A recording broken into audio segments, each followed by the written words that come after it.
If you can see this video, we are talking about business environment. You see, the environment is changing. You see, the sky is changing the colors. Environment is not still.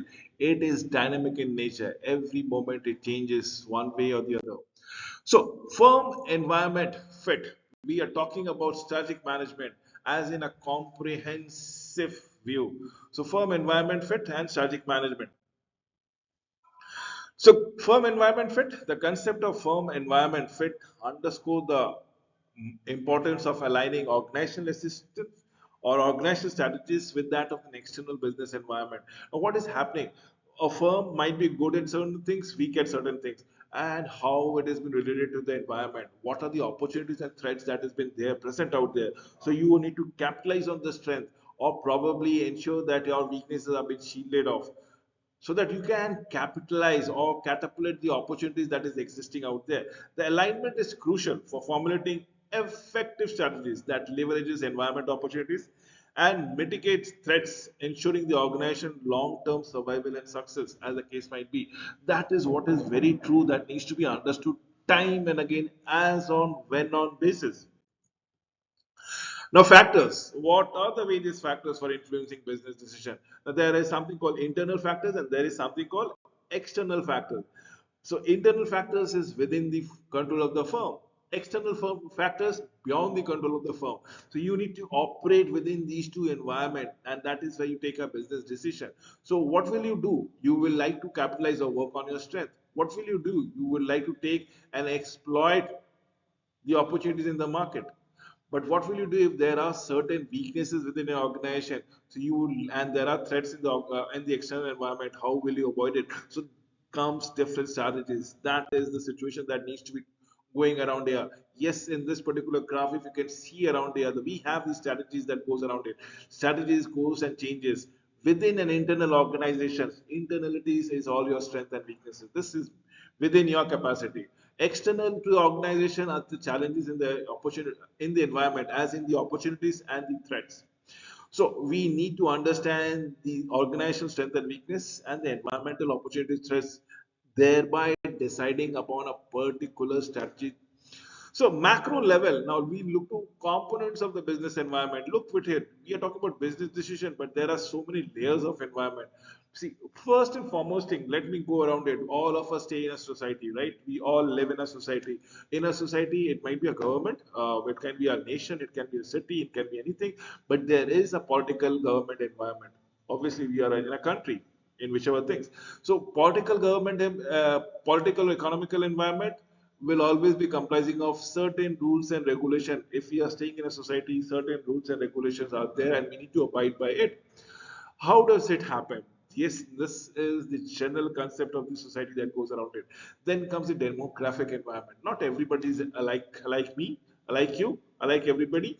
Some people are taller, some people are stronger, some people are lean, some people are thin, some people are white, some people are black, some people are grayish.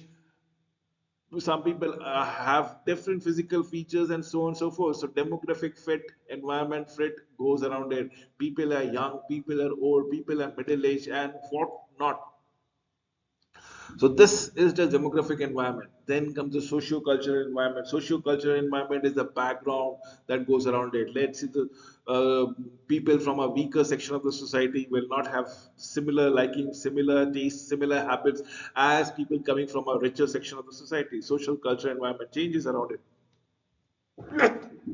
Then comes the technological environment that goes around here. Now, this is the outer layer or overall layer in which the society, the fabric of society is being woven around here. But what about the internal organization? Now, let us come to the micro level, as in the organization. Think about your family, the micro level. You are talking about your finances in your organization. You're talking about your suppliers. You're talking about your customers. You're talking about the public. You're talking about the competition. You're talking about the marketing intermediaries or the supply chain method. These are the people that you need to go around it. The customer is definitely not part of your organization, but the customer is the most important part to your business, right?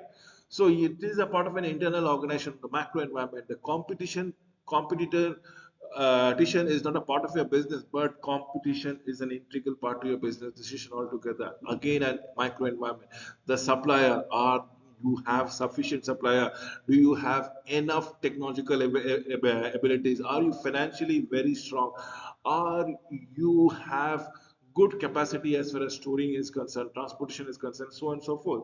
What is your image? What is your brand name in the eyes of the public? These are the very particular things of the micro environment. Then comes the absolutely internal environment, as in the promoters, shareholders, values, the mission objective, the mission. Management structures, the internal power relationship, the physical asset facilities, the company's brand image, the human resources, the financial capabilities, technological capabilities, marketing capabilities. Within this gamut, will you take your business decision? Only when you can go around it. And remember, business decision is also impacted by legal environment, is also impacted by customers, is also impacted by the management structure. So yes, this is how you go to proceed around here.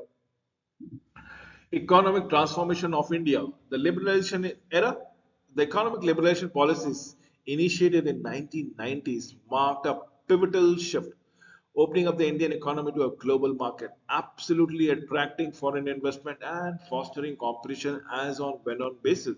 So liberalization era is 1990s, probably my days along there.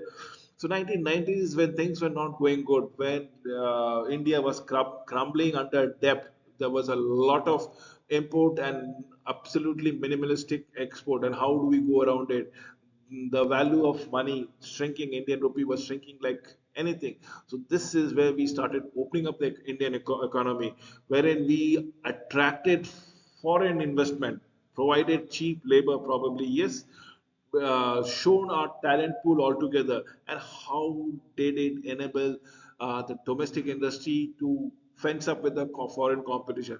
We encourage competition thereby. So yes, the impact of liberalization on the industry, the domestic and the global liberalization. What has happened encourages FDIs of foreign direct investment. That was made a part and parcel altogether. We encourage not only the foreigners or people from other countries, continents investing in our India, but at the same time we also invested in our own industries altogether, gave them some kind of tax breaks and let them allow them the free wheel activity so that they can also flourish. Facilitate global sourcing of materials, not only materials but technology, not only technologies but finances became much more easy. The easy movement of technologies, materials, and finances helps us. In fact, the best method of doing around was holding a joint ventures altogether, encourages the Indian FDIs. Even not only we were attracting foreign investment, but we were also interested in making Indian invest overseas and export. What does this lead to? It led to an increase in competition for incumbent firms, enhance competitiveness for Indian firms altogether, benefits of the economy and the consumer. The consumer was the focal point here. The consumer ended up with a better product at the cheaper price, at the right price, if I may say, which was all about encouraging globalization, which was all about getting the best product made available to the Indian public and ensuring that they are exposed to the best way of living, best of the products, best of the services thereby. Economic transformation of India is all about growth and challenges. Post liberalization, India witnessed robust economic growth, emerging as a much more significant players on a global stage. Therein, we started with the export of our service industry. However, challenges like income inequality, infrastructure deficit, and regulatory hurdle did exist, still exist. Probably that's the reason why we moved from the third world category, tagged category, to the developing world category. And right now, as we move around in the Indian population would be in a 20, 30, 40 years from today, might be one of the most developed economies in due courses of time. We are already the top five economy based country, the top five economic country in terms of GDPs. So this transformation, if we want to give you a case study of information technology and telecom sector boom, the information technology sector actually catapulted the Indian economy to the fullest thing, where they we had the best of the talents, and the best of the talents were coming up with certain products and services which was lapped up by the Fortune 500 companies. This exactly contributed significantly to the India's gross domestic product and the global stature in information technology and services thereby. Now, what is happening? Money was coming in. People were exposed to various facets, various experiences which they never have experienced it, right? So, what does this lead to? This led to a social transformation of India. That was all about demographic dividend. Social transformation, India was already bulging with population.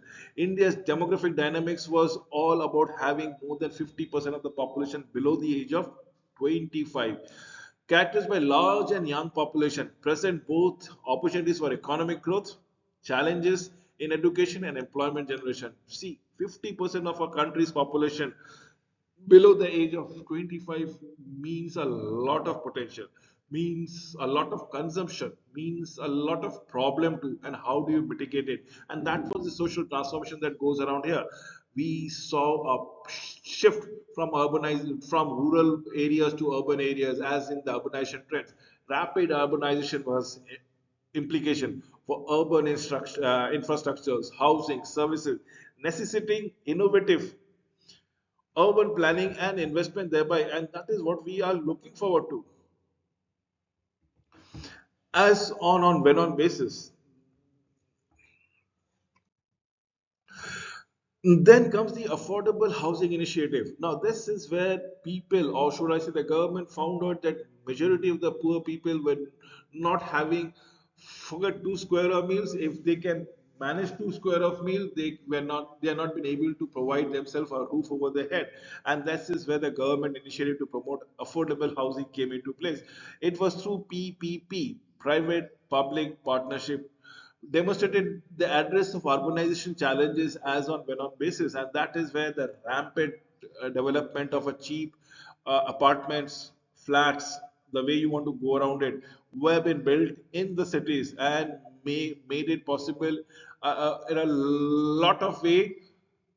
The government also initiated good loan schemes were extended to the consumers at a cheaper rate, so that things can be not only subsidized for the promoters or the developers or the property developers as in the private mode, the public mode, the government mode, wherein incentive was provided in through subsidization of loans for the end consumer who are purchasing the flats or apartments thereby, and things took the right move altogether. Then comes the global demographic trends. When the population of India was below the age of 25, below the age of 25, when I say half of the population of the country, one of the most populous country at that point of time, it was the second most populous country at that point of time, immediately after China, was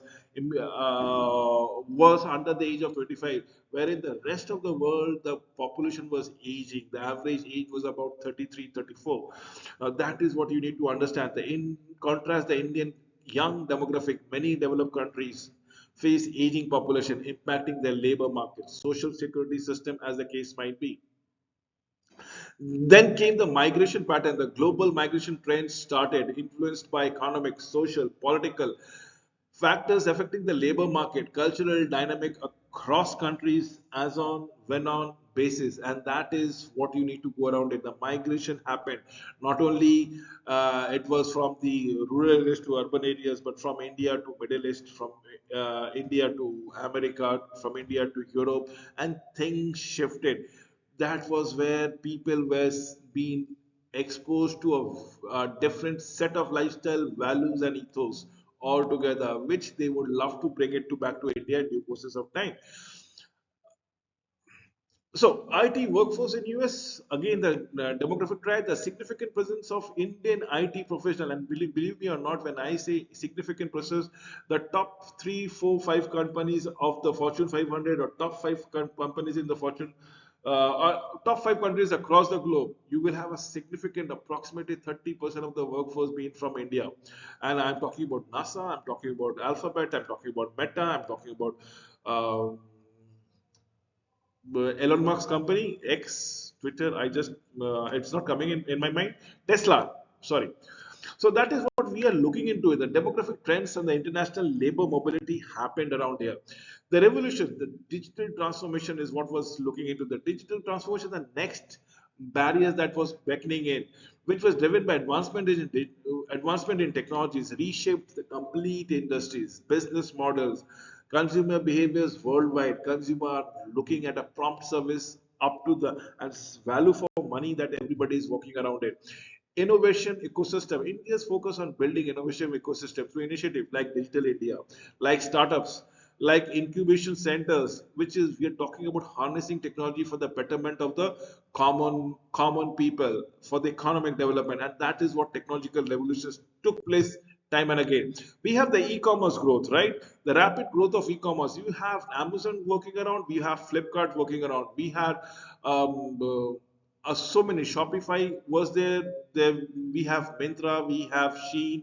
What there are so many plethora of platform marketplaces on the technological platform which was there, which was giving absolutely impeccable product at the most unwarranted or the most furthest corner of the country, most unfriendly terrain of the country will be served to the best of the product, and that can only be done not by erecting shops but probably having a shop on online places, on online platform. The marketplace that we are looking into it illustrate the transformative impact of technology. So yes, at a far rural place areas also people were watching 4000K television, LED television with them.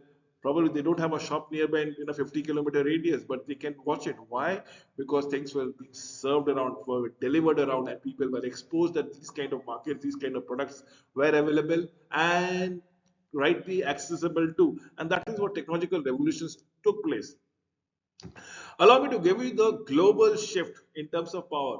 Were the emerging economies? India, from a third world country, became one of those emerging technologies or emerging economies, or should I say, a developing economy. The global economic landscape is witnessing a shift towards emerging economies like India, like China, playing an increasingly prominent roles. Investment flows, changing investment flow reflect the growing attractiveness of emerging markets of foreign direct investment driven by market potential, driven by economic power reforms. Case study, renewable energy investment. India's focus on renewable energy as in solar panel, as in the wind energy that we are trying to harness, attracting significant global investment. Exemplify the country's role in driving economic growth towards sustainable development. In short, at the very fag end, India's journey through economic and social transformation against the backdrop of global demographic trends and technological advancement underscore the vital, pivotal, critical importance of strategic firm environment alignment. This is a glorifying example that we wanted to go around it. Navigating the complexities of changing global and domestic landscape, requiring adaptive strategies, innovative mindset, and a commitment towards a sustainable development. With this, I come to an end of this video. Thank you for watching it.